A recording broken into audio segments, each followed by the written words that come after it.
One factor contributing to poverty, stagnating wages. As this graphic shows, wages adjusted for inflation have been virtually flat during the past 45 years, but consumer prices have been rising sharply during that same period. My name is Asher Edelman. Asher Edelman is most famous for being the real-life stockbroker and corporate raider who inspired the Gordon Gekko character in Oliver Stone's Wall Street. The point is, ladies and gentlemen, that greed is good. But he recently shot to national fame again when he made this public assessment of our economy. But 80% of the Americans have been in a recession for at least 15 years. Seems like nobody realizes we are in one, and certainly nobody realizes we've been in one for 15 years. Who is your nobody? People can buy less for what they have now than they could 15 years ago. In their lives, that's a recession.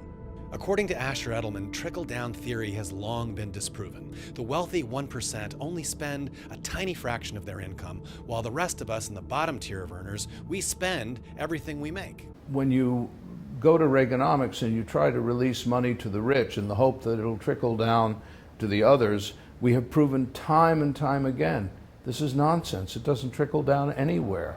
The man with $1 million income who makes another $100,000 is more likely than not to spend it. And he generally invests it in a secondary investment, not a primary investment. He will create no jobs with it. He will create no consumption with it normally. The man who earns $30,000 a year, or right now nothing, and has some money added to that, will spend the money added to that because he needs to spend the money added to that. All of it gets spent, and it rotates or has a velocity in the economy and helps the economy grow. The small fraction of what the 1% spend of their income is not going to stimulate the economy significantly. It simply goes mostly into shares or houses or investments that are non-productive. As you've had a transfer of wealth to the top and a transfer of income to the top, you have a shrinking consumer base, basically, and you have a shrinking velocity of money. We're asking everybody, essentially, who you think the best candidate for the economy would be. Bernie Sanders. Without a doubt. Why is that? What No question. policies? Bernie Sanders wants to not only create fiscal stimulation, but get banks to make loans to small businesses again.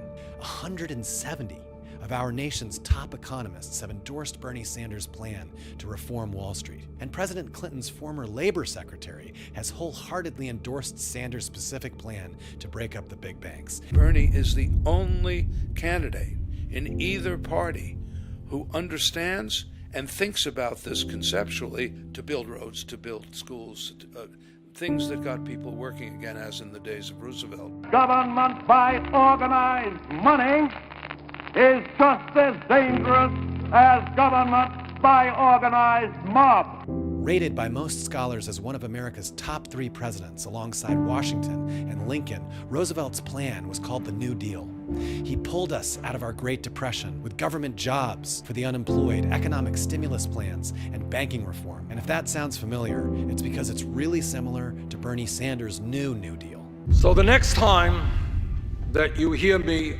attacked as a socialist, like tomorrow, remember this: I don't believe government should take over, the grocery store down the street, or own the means of production. But I do believe that the middle class and the working families of this country who produce the wealth of this country deserve a decent standard of living, and that their incomes should go up, not down. For more about this and its connection to poverty, we're joined now via Skype from Richmond, Virginia by Robin Farzad. He's a contributor for Bloomberg Businessweek. So let's talk a little bit about this gap between wages and purchasing power. Why is that different? Because if you're just tempted to look at the fact that, I made $50 a week, let's say for argument's sake, in 1970, and I make $60 right now, so it's not bad. And in reality, you're fooling yourself in real terms, because inflation is pernicious even if it's growing in the low single digits, like 2% or 2.5%, like we've been used to for the past decade. When you compound it over several decades, it's like singeing off 3/4 of your dollar every time you take it out of your pocket. So people tend to look at things in nominal terms, and in the end, when they can't buy as much as they used to on what they were making, they get blindsided. So what are some of the factors contributing to it? People will say, listen, now I have access to goods and services from all over the world at even cheaper prices, so maybe I don't need to make as much.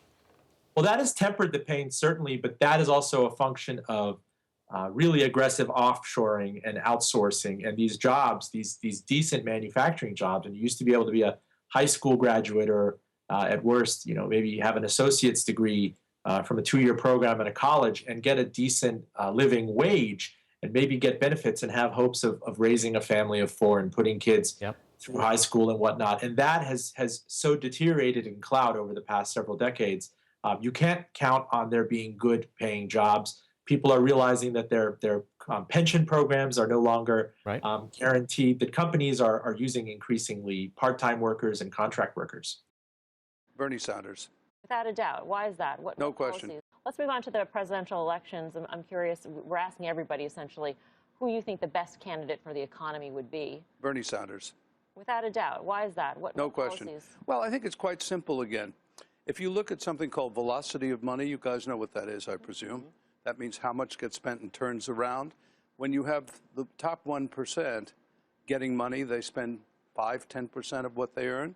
When you have the lower end of the economy getting money, they spend 100 or 110% of what they earn.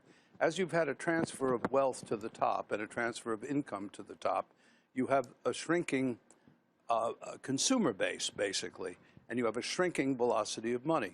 Bernie is the only person out there who I think is talking at all about both fiscal stimulation and banking rules that will get the banks to begin to generate lending again as opposed to speculation.